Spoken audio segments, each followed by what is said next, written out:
Hi friends. So in this video we will see async await. So this is very useful in uh, programming nowadays because it is very useful while creating asynchronous methods, uh, doing threading. So it is very useful while creating asynchronous methods, while for improving performance, improving background task, means executing background task, so as to uh, keep our main thread running. You cannot wait for a big task, because of which other tasks are also getting slow. So you can uh, work parallelly using this async await.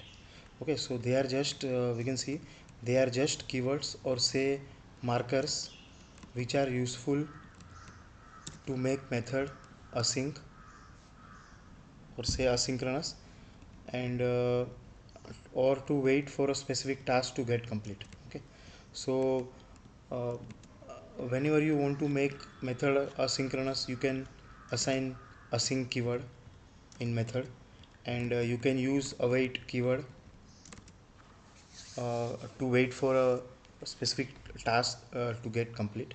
Okay, so we'll just go through first code. See, in our method we are having one method download data async. Okay, so in our run method we use async keyword. So once you assign async keyword, it means that this method is doing some asynchronous task. Okay, so if you are using async, then it has to contain await keyword inside method. So here we are calling one method and we are giving await. It means that you are waiting for this method to get complete, and then only you go ahead and execute this statement. Okay, so here we are using async and await, and suppose you don't want to wait for a method to get complete, so you can we are also calling one method fire and forget. So here we are not writing await, so it will not wait for this method to complete. It will directly execute this, and this method will keep on executing in background. Okay, so we'll just debug once and we'll show you. We'll do debug, start debugging.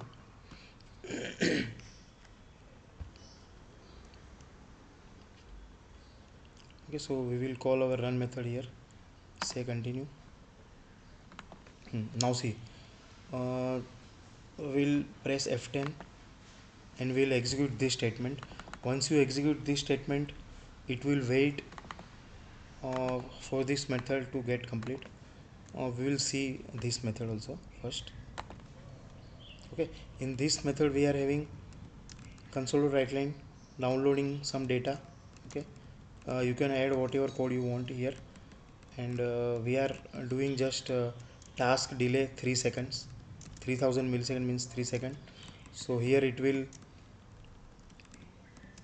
wait for 3 seconds, which means that it is doing some task which takes around 3 seconds. Okay, and we are also assigning async to this method, and we are doing await for this. So once you give await, it will not go on this statement until this task get finished. Okay, so we'll keep breakpoint here also. Okay, so now here we are calling this that method download data async. We'll go inside that. Okay, so now we'll see what happens. Say F10, here also say F10. Now if we execute this statement, it will wait for this for 3 seconds. Okay, see, downloading data, Yeah, after 3 seconds it came here and it says download data downloaded. Okay, and here we are passing the result. Here is your data. Okay. Yeah, so I hope you understood async and await. If you have any queries, you can write me on comment. uh, Now suppose you don't want to wait. Okay, so we will call this method fire and forget. We will go inside F11. Here also we are doing async and await. See. Okay, and we have given task delay, same thing. Okay, we'll press F10 here.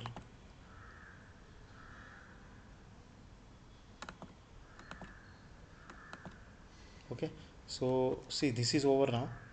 Here we'll see the code now. In fire and forget task started, main method continues immediately. See, so it didn't wait for this method. Fi- After this we have received this uh, message that fire and forget task finished. So I will just show you code now. See, inside this method it will await, okay, for 3 seconds, and then it will go to this statement. But from where you are calling this, see, from here we are calling, but we are not waiting here. Okay, so this asynchronous method, run method, will just fire this, and it will not wait here because here we have not given await. Okay, so after calling this method directly, it will go here, and this is, since this is asynchronous method, it will keep executing at background. Okay, we are not waiting for this method. See, since we'll check this method. Since this is asynchronous method, it will run in background. Okay, it will wait here. Okay, but it will not wait here.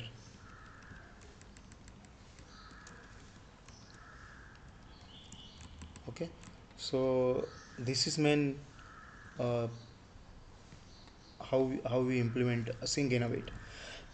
So suppose you want to wait here also, you can write await here like this. Okay, so just you keep in mind, because a few people don't understand where to use async, where not to use async, where to use await, not to use await.